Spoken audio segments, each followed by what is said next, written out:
praying that this message finds whoever it's meant for at the perfect time, and so I'm believing that it's for you today.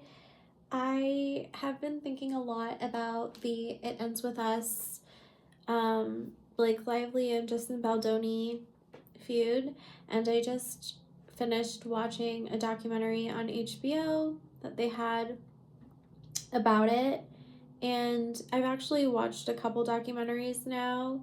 I don't know if both of them were on HBO or if one of them was on Prime, but I immediately read the entire complaint that was filed by Blake Lively and the New York Times when the New York Times article came out. So it was interesting to kind of get caught up on all that has happened since then, because honestly, since then, I haven't really been keeping up too much. But I thought that it was just crazy, and it just reminded me so much of the Johnny Depp and Amber Heard trial that happened in the summer of 2022.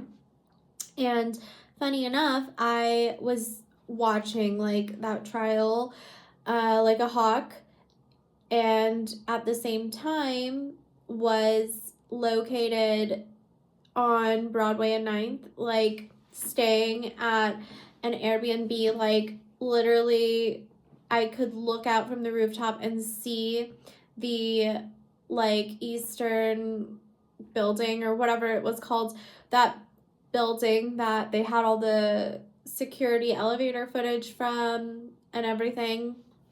And so I was literally right where they were, and so I could just feel the energy, if that makes sense. And so I was watching the trial, although it was not even happening in California. It was happening, on the other side of the country. And I just felt the parallels, particularly when it came to the media and the onslaught of hate online. And it really did make me upset that so many people would actually hate women that much or be that misogynistic. And so when the Blake Lively filing came out about how she basically was being astroturfed or something like that, where basically these bots are spreading hate about her online, and I realized okay, maybe that was what happened with Amber Heard. But then I feel the way that people, real people, people that I personally knew, would be swayed by that or jump on that bandwagon was so hurtful to my soul, actually. And it was something that I just had a hard time understanding. And so now that this whole lawsuit comes up again, it just reminds me so much of that one back then.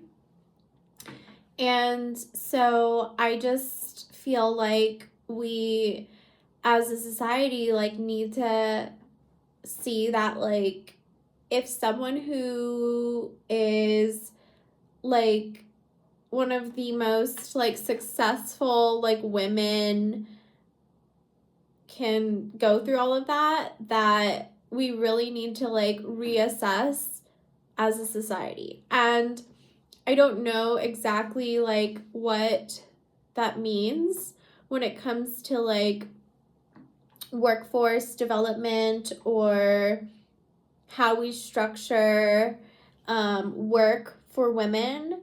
But I think that what's clear is that what is happening in 2023, I believe it was, is not okay, and is not conducive to women leading thriving lives. And if gender based harassment can affect someone who is at like the pinnacle of their career, then how unsafe is everyone else who doesn't have the resources to fight back or to even respond in any way. And so I think that this is something that we need to consider when we bring up this next generation of girls and women, because we need to see that what happened, in the White House in the 90s is continuing to have ripple effects today, where it doesn't matter if you come from a privileged background or if you're wealthy or if you're successful. This can continue to affect you and your career and your life and your family, your marriage. And so I think that this is something that we really need to figure out as a society. How can we protect women and girls while allowing them to continue pursuing work and pursuing opportunities that are exciting and life-giving to them? So I just want to pray for anyone who's experiencing like turmoil because of all of these struggles that you are like being inundated with in the media. I feel like if I didn't have to hear about this feud, sometimes I may just be more at peace. But I think that we are really being presented with this opportunity as like a society in today's moment to really change something. And I think that it's continuing to like represent itself because we still have yet to learn that lesson. And it reminds me of this lesson that I felt like I learned when I was playing Mahjong for the first time, and it was really fun. And some of my friends from China were teaching me how to play, and it was my first time playing. Obviously, I've seen them play it in Crazy Rich Asians, and so I've wanted to learn, but I just never really learned. So I learned, and it's pretty easy to learn. You can learn it in like one sitting. And so basically what had happened was I was still kind of figuring out the game, and I was throwing away some like cards that I could still use because I thought that I had some other like pairings. And I was about to do that, and I was like, wait, pause. I've almost done this before. And, it resulted in me like not winning. And so I took a moment and I was like, pause. I saw it count, so I was like, wait, I think I've been here before. What did I do wrong last time?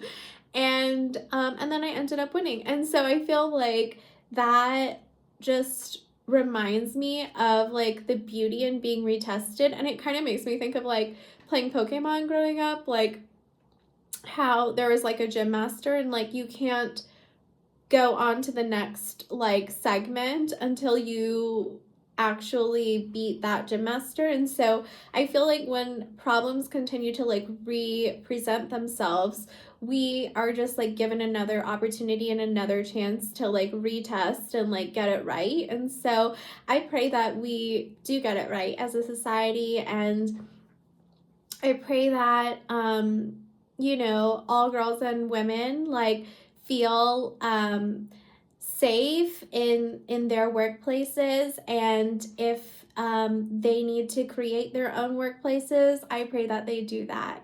Thank you so much for listening, and I love you. Bye.